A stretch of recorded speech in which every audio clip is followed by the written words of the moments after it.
point de départ de cette opération, de cette envie, c'est un pari du directeur général de l'Office d'expérimenter dans la tradition HLM, d'expérimenter de nouveaux bâtiments, de nouvelles façons de construire et de nouvelles façons aussi d'habiter des logements performants.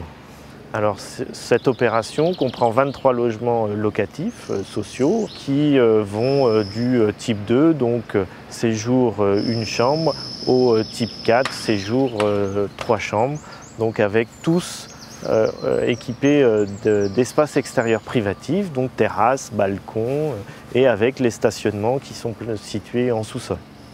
On avait besoin d'espace et c'est ce qu'on a eu tout de suite en visitant l'appartement. On a vu qu'il y avait beaucoup d'espace autour de l'appartement. Le fait d'être déjà en rez-de-chaussée, d'avoir une terrasse privative où les enfants pouvaient jouer, ouvert sur le parc, se sentir pas forcément enfermés. Enfin, c'est l'ouverture.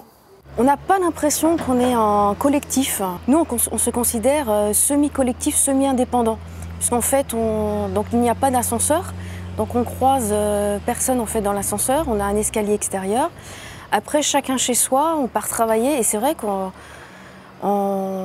les appartements sont très bien insonorisés, donc on n'a pas de nuisance au niveau du voisinage et on a l'impression d'avoir notre petite maison à nous.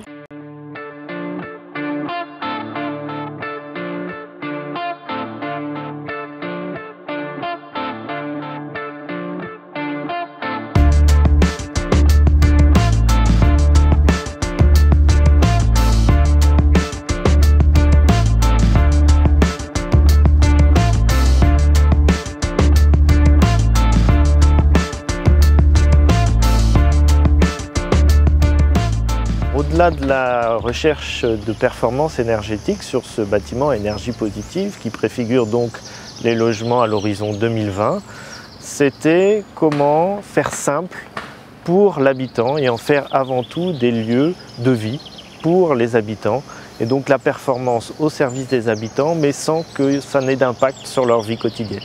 Alors, le fait que ça soit en économie d'énergie, en fait, on n'y pense pas sur les gestes au quotidien.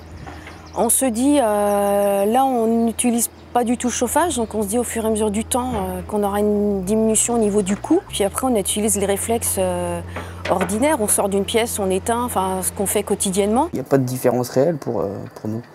C'est un appartement tout à fait traditionnel. Juste après, toute la technique qu'il y a autour dont on ne nous sert pas vraiment, mais en tout cas on y gagne. Le petit plus de l'appartement, nous sommes en duplex inversé. Donc je ne sais pas si vous connaissez le principe, en fait vous rentrez par la terrasse. Quand vous rentrez, vous avez le séjour avec une cuisine communicante et au milieu du séjour et de la cuisine, vous avez un escalier qui permet de descendre aux chambres, salles de bain et sanitaires. Je trouve ça assez original. Là, l'avantage, c'est que justement les chambres, on y descend, donc pour trouver de la fraîcheur, je pense que ça va être très agréable en été. Les chambres sont au nord, donc en hiver, moi j'apprécie des chambres pas trop chauffées, donc là pour le coup c'était vraiment très agréable courant mars, le mois où j'ai pris ce logement et avril. C'est très fonctionnel, on profite vraiment à fond de la lumière, du soleil et j'ai rien changé dans mon fonctionnement par rapport à mes logements précédents. Sur ce projet, la complexité technique a été mise au service de la simplicité pour les habitants.